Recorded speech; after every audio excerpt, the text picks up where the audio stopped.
It all started innocently enough. I found the ring in a market, an antique stall tucked away in a corner, hidden between knickknacks and forgotten relics. The moment I saw it, I knew I had to have it. The smooth silver band shimmered with an ancient, unspoken promise. I could feel the power pulsing from it. I didn't know what it was, but I was drawn to it, as if it was calling to me. The vendor, a gaunt, skeletal man with hollow eyes, saw the hunger in my gaze and smiled. He didn't need to say anything, he knew I'd buy it. I didn't even ask how much. The moment I slipped the ring on my finger, a shiver ran through me. But it was not the kind of chill you feel when you're cold. No, it was something darker, something alive. I didn't understand it then, but now I know. The ring, the curse, had already begun.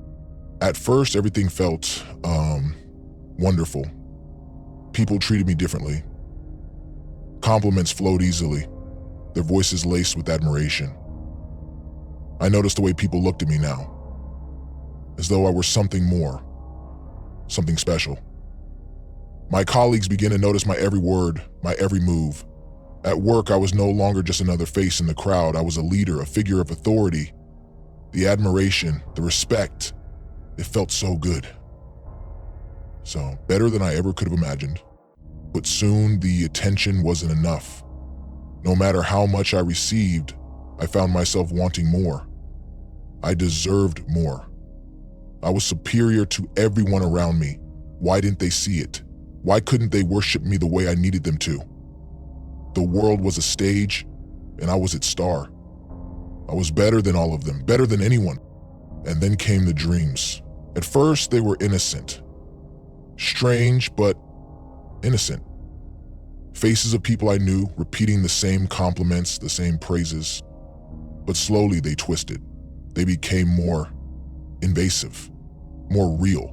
I could feel the heat of their gazes, their eyes upon me, adoring me, loving me. They could not get enough of me. It was intoxicating, overwhelming. But something else lurked behind those adoring eyes. Shadow, it felt cold, suffocating.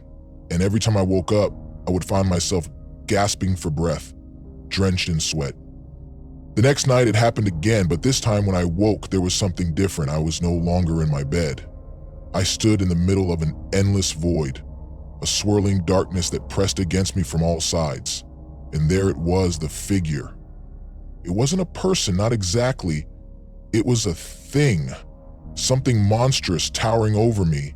Its skin was like cracked stone, its eyes burning with an unnatural fire. A creature of darkness, of hunger. "You've been waiting for this," it whispered, the words thick with malice. The voice was smooth, seducing.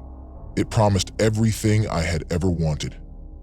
It smiled as I wanted to scream, to run, but I couldn't. I was paralyzed, rooted to the spot. Its voice, like velvet and ice, echoed in my mind, pushing me, urging me. It knew me.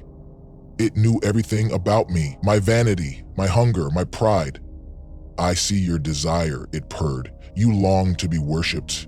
You want the world to bow to you. You crave their attention, all of it. Just take it." I felt the pull again, the desire. It was so strong, so right. It was everything I'd ever wanted. I deserved this, didn't I? I was special. I had earned it. And then I woke up, but I didn't feel right. Not fully. My skin was burning, itching, as if something inside me was shifting. The world around me was starting to look different, warped, twisted. The faces of people at work, my friends, my family, they looked strange. They didn't seem real anymore. They were just shadows, empty, hollow. They didn't matter. Only I mattered. The more I gave into my own arrogance, the worse it got. The more I fed it, the more the Djinn, that thing, grew stronger. I began to hear its voice everywhere, whispering in my ear, telling me to rise, to take more, to claim what was mine by right. It was my time. I started losing track of time. Days blurred into each other. I no longer cared about anyone else. They were beneath me. My reflection in the mirror began to look strange, too. My eyes, they weren't mine anymore. There was something in them, something predatory, something hungry. And then it happened. One night, after a particularly long day, I came home to an empty apartment. The silence felt suffocating. I had been alone too long. I felt it again. The hunger. It was all-consuming. But this time, there was no comfort. Only a deep, gnawing emptiness. I couldn't breathe. I couldn't think. My reflection staring back at me in the dark window was wrong. I wasn't me. The figure behind me was not a human face anymore. I was the Djinn grinning with satisfaction. It was devouring me piece by piece. I fell into another trance, but this time it was worse. Much worse. I could feel my skin, my flesh, being torn away. The Djinn wasn't just taking my soul now, he was eating me. Literally. His claws dug into my skin, his teeth sinking into my flesh while I screamed, paralyzed, unable to move. I was aware of every second, every agonizing moment of pain as my body was consumed while I remained conscious. The terror was unimaginable, the pain was unbearable. But still, I kept feeding him.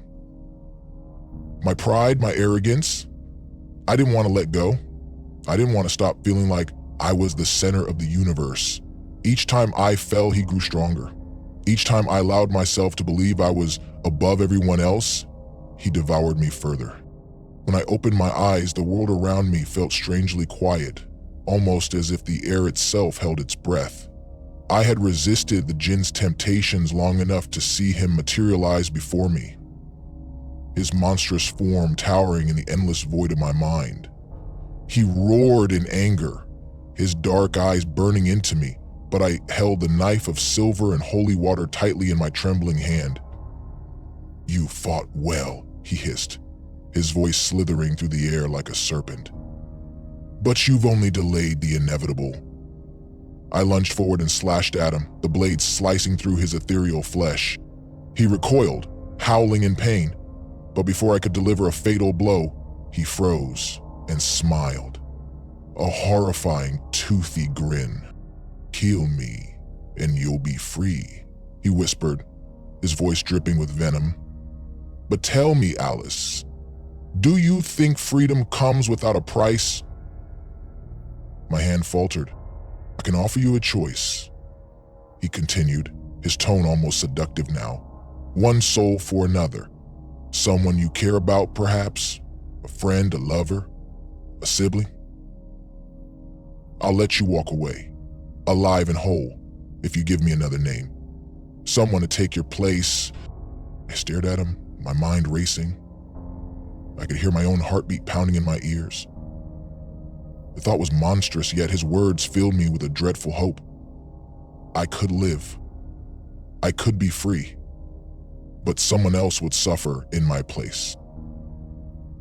He laughed as I hesitated. "You've always believed you were above others, Alice. Why stop now? Surely your life is worth more than theirs." My throat tightened as the weight of his words sank in. Images of my younger sister Lily flooded my mind. Her laughter, her trust in me, the way she always believed I could protect her. My lips trembled as I whispered her name. "Lily." The moment the name escaped me, the Djinn's laughter echoed louder, the void trembling with his delight. His form began to dissipate into shadows, but his voice lingered. "Ah, sweet Lily, such an innocent soul." A perfect trait. I dropped the knife and collapsed to my knees, sobbing uncontrollably. My chest ached, and my body shook with the enormity of what I had done. The void around me shattered, and I woke up gasping in my apartment, the cool air biting at my skin. But the relief of survival was immediately crushed by the weight of my guilt. My phone buzzed on the nightstand.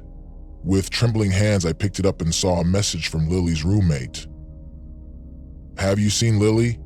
She didn't come home last night, and no one can reach her. I'm worried." The phone slipped from my grasp, crashing to the floor. I clutched my chest, overwhelmed by the realization that I had condemned the person I loved most to unimaginable torment. Her laughter, her trust, her life, all gone because of me. I had escaped the Djinn, but I was not free. I was chained forever to the memory of her face, the sound of her name on my lips, and the unbearable truth that I had betrayed her for my own survival. The weight of that guilt was more horrifying than any nightmare the Djinn could have created.